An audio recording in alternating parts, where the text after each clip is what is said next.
நம்பிக்கைக்கு அடையாளமாகும் சிலுவை. இயேசு கிறிஸ்து சிலுவையில் அறையப்பட்டவராக உங்கள் கண்களுக்கு முன் பிரத்யட்சமாய் உங்களுக்குள்ளே வெளிப்படுத்தப்பட்டிருந்தாரே. கலாத்தியர் 3:1. அறிவுபூர்வமாக இயேசுவின் அன்பை அறிந்து கொள்ள முயற்சி செய்பவர்கள் உண்டு. வரலாற்று பூர்வமாக இயேசுவை அவரது அன்பை அறிந்திட முயற்சிப்போர் உண்டு. ஆனால் இயேசுவின் அன்பை உணர்ந்து ருசிப்பது என்பது அனுபவபூர்வமானது. அனுபவமும் முழுமையடைய அவரில் நம்பிக்கை கொள்வதும் அவரை சார்ந்து வாழ்வதும் தூய்மை, அன்பு, நீதி நிறைந்த உண்மை மாதிரி வாழ்வை வெளிப்படுத்துவதும் ஆண்டவரின் எதிர்பார்ப்பு.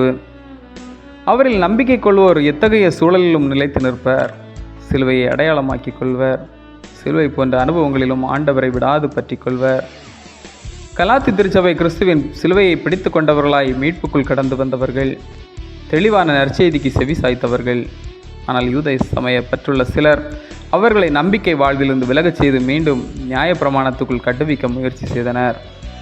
கிறிஸ்தவத்துக்குள் யூதமயமாக்கல் எனும் சிந்தனையை வளர்த்தெடுக்க முயற்சித்தனர்.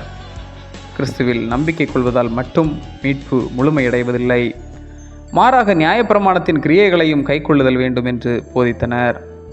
பவுலுடையார் அவர்களை பார்த்து, இயேசு கிறிஸ்து சிலுவையில் அறையப்பட்டவராக உங்கள் கண்களுக்கு முன் பிரத்யட்சமாய் உங்களுக்குள்ளே வெளிப்படுத்தப்பட்டிருந்தாரே என்று கூறி நம்பிக்கைக்கு அடையாளமாக சிலுவையை முன்னிறுத்துகின்றார். உலக வாழ்வில் சில வாழ்வு நெறிகளை பின்பற்றிவிட்டால், சில நற்செயல்கள் செய்துவிட்டால் இதுவே கிறிஸ்தவ வாழ்வின் முழுமை என்று திருப்தி அடைபவர்கள் பலர் உண்டு.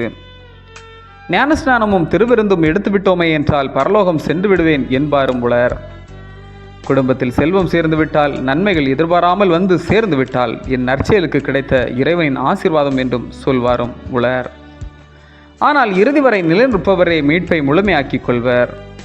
செபம். நம்பிக்கையின் ஊற்றாம் இறையே, கிறிஸ்து எங்களில் வாழ்கிற ஒருவராக இச்சமுதாயத்திற்கு நாங்கள் காட்டிட எங்கள் வாழ்வு முன்மாதிரியாக அமையும். ஆமேன். இந்த நாள் உங்களுக்கு இனிய நாளாக வளரட்டும்.